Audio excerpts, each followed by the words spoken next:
इंसान घर वालों से नहीं समझता है, तभी भी उसके मित्र से उसे समझाओ, झट से बात समझ में आ जाएगी। कितना गजब होता है, 12 साल तक गुरु ज्ञान देते हैं, 24 साल तक माँ बाप ज्ञान देते हैं, कितने सालों तक पत्नी ज्ञान देती है, तब भी सारा ज्ञान धरा रह जाता है। एक गलत आदत वाला मित्र जीवन में जुड़ता है और आदमी गलत रास्ते चला जाता है।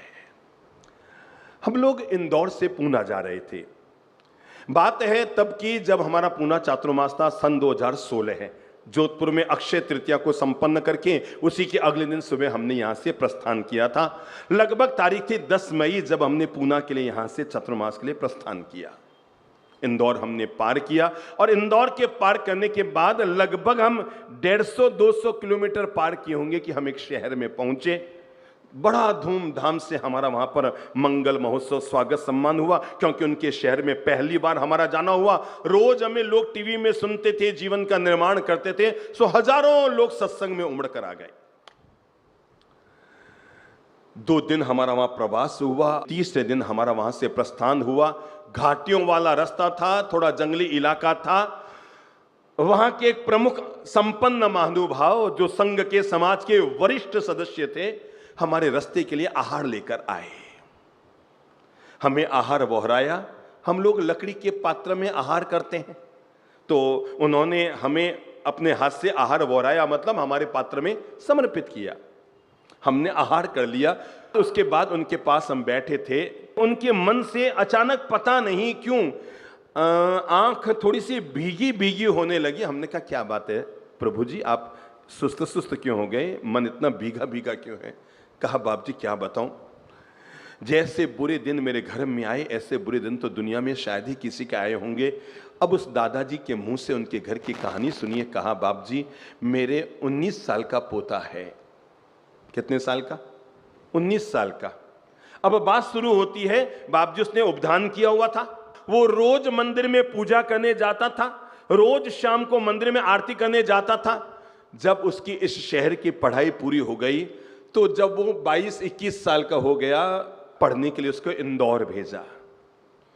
आजकल ऐसा भी होता ना, जैसे एक रूम में 4-5 लड़के एक साथ भी ठहरते हैं और अलग अलग पलंग होता है और एक ही रूम में पढ़ाई कर लेते हैं, क्या कहते हैं उसको, हैं? अब मैं उस घटना को लाइव कर रहा हूं दादाजी के मुंह से। कहा बाप जी उसको इंदौर भेजा पढ़ने के लिए। 4-5 लड़के एक रूम में थे, सब अमीर घराने के थे, बड़े पैसे वालों के थे।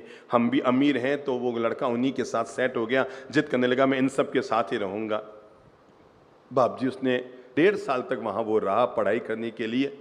मैं कैसे आपको बताऊं, पता नहीं कौन से दोस्तों की सोहबत हुई, किसके साथ क्या हुआ, हम तो समझ नहीं सकते। जब वो पैसा मंगा था हम पैसे उसको भेजते रहते, पढ़ाई चल रही थी, पता नहीं किन किन दोस्तों के साथ उसकी ज़िंदगी हुई। एक दिन वो 4 दोस्तों के साथ कोई गाड़ी में है और वो दोस्त किसी का मर्डर करते हैं बाप जी, लड़के का, और मेरा बेटा भी उसी में शामिल हो जाता है और उसे आजीवन कारावास किसी के मर्डर के केस में। कौन से लड़के की कहानी वो कह रहे हैं, बोलो? उस पोते की जो रोज पूजा पाठ आरती आराधना कर रहा था, उसकी जिंदगी कितनी नरक बन गई।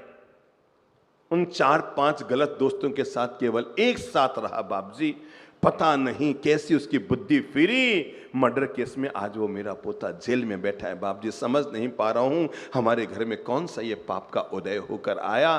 तब मुझे लगा कि हर माता पिता को अपने बच्चे के लिए शिक्षा के प्रति जितना जागरूक रहते हैं, सुविधा के प्रति जितना जागरूक रहते हैं, उसकी व्यवस्थाओं के प्रति जितना जागरूक रहते हैं, उसके कपड़ों के प्रति जितना जागरूक रहते हैं, उसके खान पान के प्रति जितना जागरूक रहते हैं, उससे भी ज्यादा जागरूक इस बात के लिए जरूर रहना चाहिए कि मेरे बेटे के दोस्त कैसे हैं, मेरे पोते के मित्र कैसे हैं, क्योंकि वे सब मिलकर ही उसकी पूरी जीवन की धारा को मोड़ देते हैं।